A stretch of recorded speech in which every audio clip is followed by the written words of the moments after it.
بسم اللہ الرحمن الرحیم نحمدہ و نصلی علی رسولہ الکریم اما بعد۔ عزیزان محترم، آپ حضرات کے سامنے نبی پاک صلی اللہ علیہ وسلم کی سیرت بیان ہو رہی تھی۔ عبد المطلب کے خواب کا ذکر کیا تھا کہ عبد المطلب نے ایک خواب دیکھا تھا۔ 4 مرتبہ فرشتے نے آ کر خواب میں بتلایا کہ زمزم کو کھودو۔ اب یہ خواب دیکھنے کے بعد عبد المطلب نے قریش سے اپنا خواب ذکر کیا اور کہا کہ میرا ارادہ اس جگہ کو کھودنے کا ہے۔ قریش نے کھودنے کی مخالفت کی، کہا کہ نہیں کھودو، مخالفت کی، مگر عبد المطلب نے مخالفت کی کوئی پرواہ نہیں کی۔ کدال اور پھاوڑا لے کر اپنے بیٹے حارث کے ساتھ نکل پڑے۔ اب عبد المطلب کھودتے ہیں اور حارث جو ان کا بیٹا تھا وہ مٹی بھر بھر کر نکالتا تھا اور دور پھینک کر آتا تھا۔ 3 روز کے بعد ایک من ظاہر ہوئی۔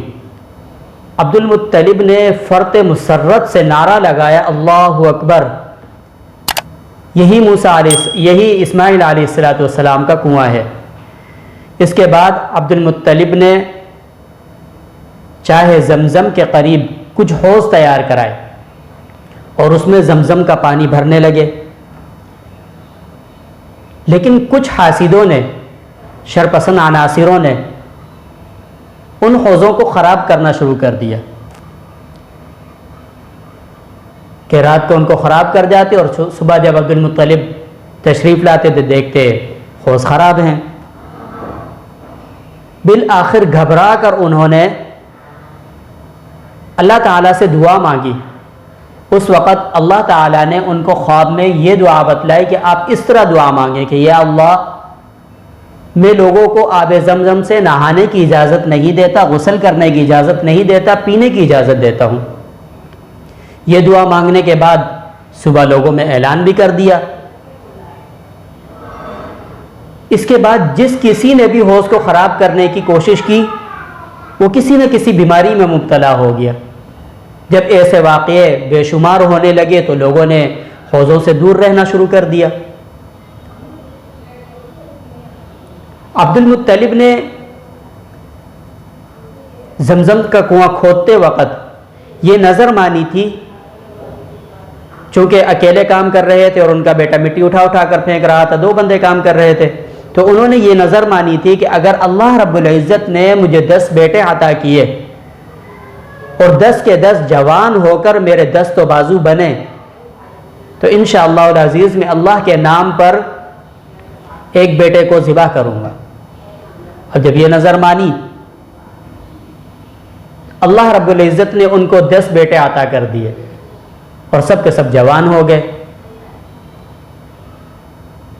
ایک رات خانہ کعبہ میں سو رہے تھے، خانہ کعبہ کے سامنے سو رہے تھے کہ خانہ کعبہ کے سامنے سوتے ہوئے خواب میں دیکھا کہ ایک شخص کہہ رہا ہے، یا عبد المطلب اوفی بنظرک لرب ھذا البیت، اے عبد المطلب، آپ نے جو وہ نظر مانی تھی اپنے اس بیت اللہ شریف کے رب کے لیے کہ میں ایک بیٹے کو قربان کروں گا، اس نظر کو پورا کیجیے۔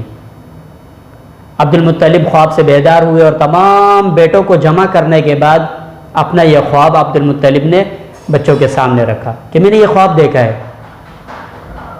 سب نے یک زبان ہو کر کہا، اوفی بنظرک وافعل ما شئت، اپنی نظر کو پورا کیجیے اور جیسا آپ کرنا چاہتے ہیں کر لیجیے۔ عبد المطلب نے سب بیٹوں کے درمیان قرعہ ڈالا، حسن اتفاق سے حضرت عبداللہ کے نام پر وہ قرعہ نکلا۔ اب عبد المطلب سب سے زیادہ پسند بھی فرماتے تھے، ان کو محبت تھی ان سے سب سے زیادہ، لیکن مجبور تھے کہ نظر مانی ہے، اس لیے انہوں نے عبد المطلب نے عبداللہ کا ہاتھ پکڑا اور مذبح یعنی قربان کی جانے والی جگہ پر لے کر جانے لگے اور چھری ان کے ساتھ تھی۔ جب عبد المطلب کی بیٹیوں نے یہ ماجرا دیکھا تو وہ رونے لگی۔ ایک بیٹی نے ان سے کہا، ابا جان، آپ ایسا کیجئے کہ عبداللہ اور 10 اونٹوں کے مقابلے میں قرعہ ڈال دیجئے، کیونکہ اس وقت ایک آدمی کی دیت 10 اونٹ ہوا کرتے تھے۔ تو بیٹیوں نے کہا کہ آپ ایسا کریں عبداللہ اور 10 اونٹ ان کے درمیان قرعہ ڈالیے، ہو سکتا ہے کہ اونٹوں پر قرعہ آ جائے تو آپ ان کو ذبح کر دیجئے اور عبداللہ کو چھوڑ دیجئے۔ انہوں نے اسی طرح کیا، 10 اونٹ اور عبداللہ کے مابین قرعہ ڈالا، دیکھا تو وہ عبداللہ کے نام پر نکلا، تو انہوں نے 10 اونٹ اور بڑھا دیے، پھر قرعہ ڈالا، پھر عبداللہ کے نام پر آیا، پھر 10 اونٹ بڑھا دیے، بڑھاتے بڑھاتے بڑھاتے بڑھاتے 100 اونٹ ہو گئے۔ اب جب 100 اونٹ پورے ہو گئے، انہوں نے پھر قرعہ ڈالا تو وہ قرعہ 100 اونٹوں کے اوپر آیا۔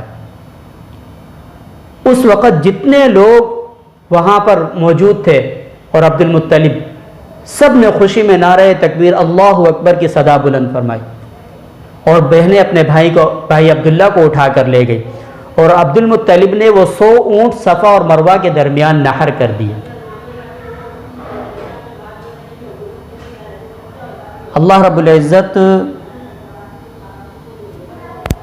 سے دعا ہے کہ اللہ رب